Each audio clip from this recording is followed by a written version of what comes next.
I closed my eyes and felt the warmth on my skin. The smog of the city was gone and the clean air filled my lungs. Peace at last. I don't know how long I was here, but when I opened my eyes again, someone was standing over me. "Come on, we have to go," he said as he offered his. I just stared at it and ran my eyes along his body. His clothes were clean, which indicated he was someone of class, but his eyes were kind. What did I have to lose, I thought to myself. Where? I stood up on my own and ignored his hand.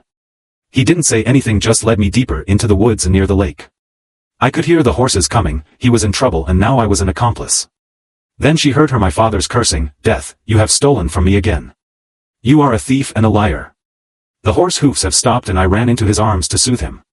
My body just went straight through him. My mother head pops through the brush as she runs to catch my father. "Elias, you knew she had a weak heart and it was only a matter of time." He fell to ground by the bed of the lake and started weeping. Ethel, Chalras, and now Helena. How could be so selfish to take them all from me? I turned to look at the kind man who took my hand. His eyes were still kind, but his expression was now stony and angry. What's wrong? Death or Death's assistant had surely seen this happen before. He's wrong. They are always wrong. I reach out to hug him close. His skin is warm but there is no beat under it. How? I whisper as I nuzzle my head into his neck. Death isn't a thief, he isn't a liar, and he isn't selfish.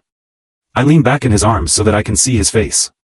The pain was very clear to see, and mixed in those dark blue depths was a look I saw in many of clients. Death, you are misunderstood.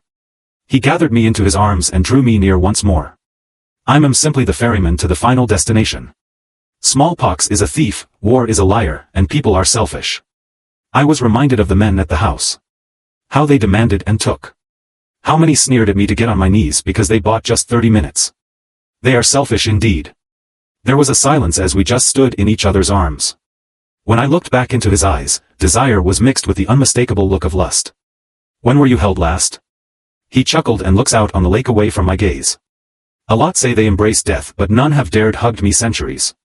Perhaps I should have took that as a sign I was playing with fire, that I should have moved away from his embrace, but I found myself crashing my lips onto his. We embraced and I guided him lay down by the mouth of the lake. The mud and soggy ground covered our clothes instantly and I completely helped but smile that his perfectly white suit was now a dark brown.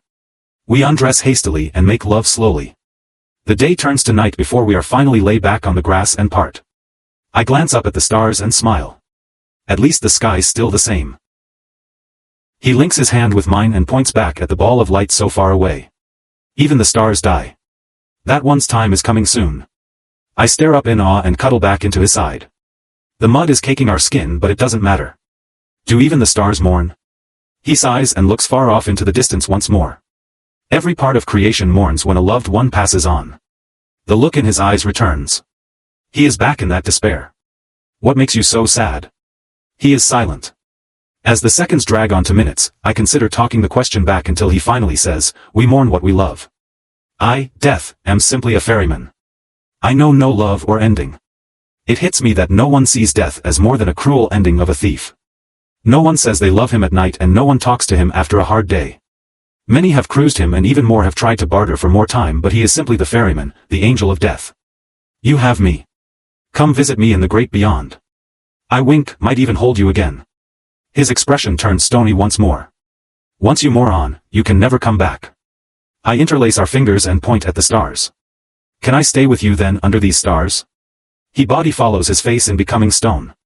The afterglow seems to evaporate as he thinks it over and over. You do that? Everyone needs someone, yes, I didn't know what that meant but knew no harm would come to me. He relaxed and smile plastered itself back on his lips. Good. Present. They whisper about a woman of ill repute who had madness in her veins and a weak heart. A woman who embraced death so much that she became him. You can catch glimpses of her comforting the mourners, or as an unexpected guest for the dying. Some called her a bad omen and others on the battlefield called her the angel of mercy. I knew the truth.